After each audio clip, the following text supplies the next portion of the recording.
প্রিয় দর্শক, আসসালামু আলাইকুম এবং অনন্ত শুভকামনা সবার জন্য। এই ভিডিওতে এমন একটি ইস্যু নিয়ে কথা বলবো যার অভিজ্ঞতা আমাদের সবার রয়েছে। যারাই কেনাকাটার সঙ্গে যুক্ত আছি, নারী পুরুষ নির্বিশেষে, ধনী গরিব নির্বিশেষে, আমরা এই বিষয়টি দেখছি, অভিজ্ঞতা নিচ্ছি এই বিষয়ে প্রতিনিয়ত, এবং প্রায়শই অভিজ্ঞতাটি প্লেজেন্ট হচ্ছে না, অপ্রীতিকর হচ্ছে। আমি কথা বলছি ছেঁড়া বা ময়লা টাকা নিয়ে। আমরা যারাই কেনাকাটা করছি, কিছু কিনছি, দোকানদার কিছু বিক্রি করছেন আমাদের কাছে, প্রত্যেকে এফেক্টেড এই প্রবলেমটি বা ইস্যুটির দ্বারা, ছেঁড়া বা ময়লা টাকা।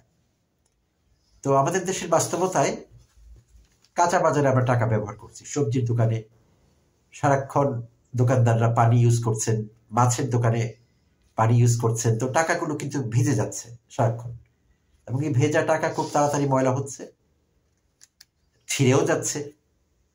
তো বাংলাদেশ ব্যাংক বা ব্যাংকিং পরিভাষা এগুলোকে বলা হয় সয়েলড কারেন্সি নোট। সয়েলড মানে অনেক ময়লা হয়েছে, টর্ন ছিঁড়ে গিয়েছে, এরকম টাকাকে তারা বলছেন টর্ন কারেন্সি নোটস। মিউটিলেটেড, কিছুটা বিকৃত হয়ে গিয়েছে অনেকদিন ব্যবহারের কারণে, তারা ওগুলোকে বলছেন মিউটিলেটেড। এবং কখনো কখনো ছেঁড়া টাকা জোড়া লাগাবার জন্য আমরা জনগণই টাকার মধ্যে স্কচ টেপ লাগিয়ে দিচ্ছি, ছেঁড়া অংশটার উপর স্কচ টেপ লাগিয়ে দিচ্ছি, শক্ত হয়ে যাচ্ছে জায়গাটি, ওই জায়গাটার ছিঁড়ছে না। তো অনেক ফর্মে এই ছেঁড়া বা ময়লা টাকা কিন্তু আসছে, যেগুলো বলছিলাম সয়েলড, টর্ন, মিউটিলেটেড বা টেপ লাগানো, স্কচ টেপ। তো এখন ইন্টারেস্টিংলি এই টাকা কিন্তু আমরা নিতে চাই না। যখন অন্য কারো কাছ থেকে টাকা নিয়ে আমরা কিন্তু খুব সতর্ক হয়ে যাই, পরিষ্কার টাকাটি চাচ্ছি, টেপ লাগানো টাকা তো মোটেই নেব না, দেখলেই আমরা ভয় পেয়ে যাই, না এটা আবার চাই না। কিন্তু আমরা যখন আবার কাউকে দিতে যাই লেনদেনের ক্ষেত্রে, আমরা কিন্তু চেষ্টা করি টেপ লাগানো টাকাটি চালিয়ে দিতে, বা একটু ছেঁড়া হলে বা ময়লা হলেও দিয়ে দিতে চাই। সবাই আমরা সবার সুবিধা চাই, আর এটি অস্বাভাবিক নয়। তো এখানে মূল কথা হলো এইটি একটি সমস্যা, এবং প্রতিনিয়তই কিন্তু ক্রেতা এবং বিক্রেতা উভয় পক্ষকেই এই ঝামেলাটি পোহাতে হয়, এবং প্রায়শই ক্রেতা এবং বিক্রেতার মধ্যে এক ধরনের বাদানুবাদ বা অল্টারকেশন হচ্ছে এই ছেঁড়া বা ময়লা টাকা নিয়ে।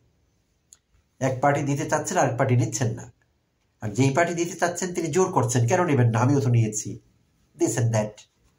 তো এগুলো অহরহই হচ্ছে।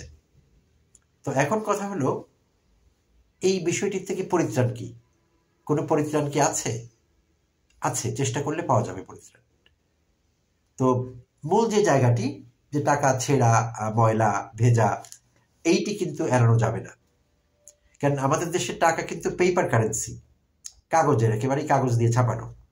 উন্নত দেশগুলোতে এক ধরনের প্লাস্টিক ব্যবহার করা হয়, সিনথেটিক মেটেরিয়াল ব্যবহার করা হয়, কাগজ না সেগুলো। ফলে টাকাগুলো অনেকদিন ভালো থাকে, ভেজালেও তেমন কিছু হয় না, ছিঁড়েও যায় না খুব তাড়াতাড়ি। আর সেখানে আমাদের মতো কিচেন মার্কেট বা কাঁচা বাজার নেই, যে সবজিওয়ালা পানি মারবে, মাছওয়ালা ভিজিয়ে দেবে, এগুলো কিন্তু ঘটছে না। ওখানকার বেশিরভাগ মানুষ ডিপার্টমেন্ট স্টোরে শপিং করেন, সুপার শপে। তো সেখানে ভেজাবার কোনো বিষয় নেই, সবকিছু শুকনাই থাকে। তো আমরা সেরকম পরিবেশ এখনো তৈরি করতে পারিনি বাংলাদেশে, এবং হবেও না অনেকদিন, আগামী দিনগুলোতে হবে এমন কোনো সম্ভাবনা নেই। তো যা আছে এক্সিস্টিং টাকা, এক্সিস্টিং স্টাইল বা সিস্টেম, এটা নিয়ে আমাদের থাকতে হবে।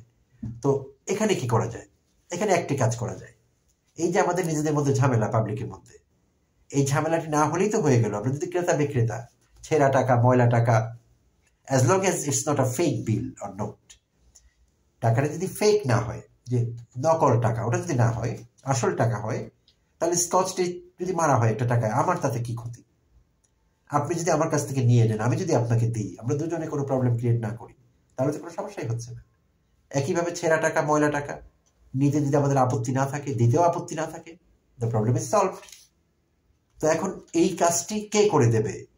এই যে ক্রেতা বিক্রেতার মধ্যে একটি সৌহার্দ্যপূর্ণ পরিবেশ, টাকা লেনদেনে কোনো রকম সমস্যা ফিল না করা, এই কাজটি করতে পারে বাংলাদেশ ব্যাংক। তো আমরা এমনিতে জানি ব্যাংকগুলোকে বলা আছে, অনেক ব্যাংকে আমরা সাইনবোর্ডও দেখেছি, সাইনবোর্ড লাগানো থাকে ভেতরে কাউন্টারের আশেপাশে, যেখানে ছেঁড়া টাকা এক্সচেঞ্জ করা হয়। তো সব ব্যাংক কিন্তু করছে না। তো বাংলাদেশ ব্যাংক এখানে যে কাজটি করতে পারে, সবগুলো ব্যাংকে নির্দেশ দিতে পারে যে প্রত্যেক ব্যাংকে সাইনবোর্ড লাগিয়ে দিতে হবে যে এই কাউন্টারে ছেঁড়া, ফাটা, টর্ন, মিউটিলেটেড, টেপড যত রকমের প্রবলেম আছে, এরকম প্রবলেমযুক্ত টাকা এখানে এক্সচেঞ্জ করা যাবে। ওই টাকা জমা দিলে পাবলিককে ফ্রেশ টাকা ওখান থেকে দেওয়া হবে, নিউ কারেন্সি নোটস দেওয়া হবে। এটি তো থাকছেই, এর বাইরে বাংলাদেশ ব্যাংক পত্রিকায় দিয়ে টিভিতে প্রচার করে পাবলিককে অ্যাওয়্যার করতে পারে, একটি পাবলিক অ্যাওয়ারনেস ক্যাম্পেইন করতে পারে। আর সেখানে বলা থাকতে পারে, নির্দেশনা থাকতে পারে জনগণের প্রতি যে ছেঁড়া, ময়লা, মিউটিলেটেড, টেপ যে কোনো টাকা এক্সচেঞ্জেবল, নেওয়া যাবে, টাকাগুলো চলবে, টাকাগুলো ভ্যালিড, কোনো সমস্যা নেই, আপনারা ঝামেলা করবেন না নিজেদের মধ্যে, এই টাকাগুলো আপনারা দেবেন এবং নেবেন। তো বাংলাদেশ ব্যাংক পরিষ্কার করে এইসব কথা বলে দিলে এই আমাদের দীর্ঘদিনের যে সমস্যাটি, এই নোটস নিয়ে, টাকার বিলস নিয়ে, এই সমস্যাটা কিন্তু থাকছে না। আমি মাঝে মাঝে এই নোটসকে বিলসও বলে ফেলছি।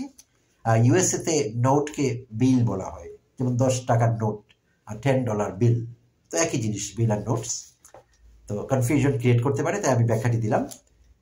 তো এটি কিন্তু হতে পারে বাংলাদেশ ব্যাংক যদি সদিচ্ছা নিয়ে এগিয়ে আসেন এবং এইভাবে আমাদের সাবধান করেন এবং অ্যাওয়ারনেস ক্রিয়েট করেন আমাদের মধ্যে, তাহলে প্রবলেমটি কিন্তু সলভ হয়ে যেতে পারে ইজিলি।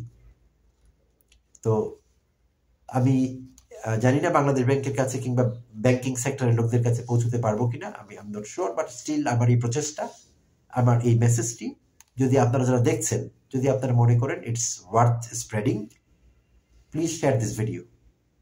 Thank you.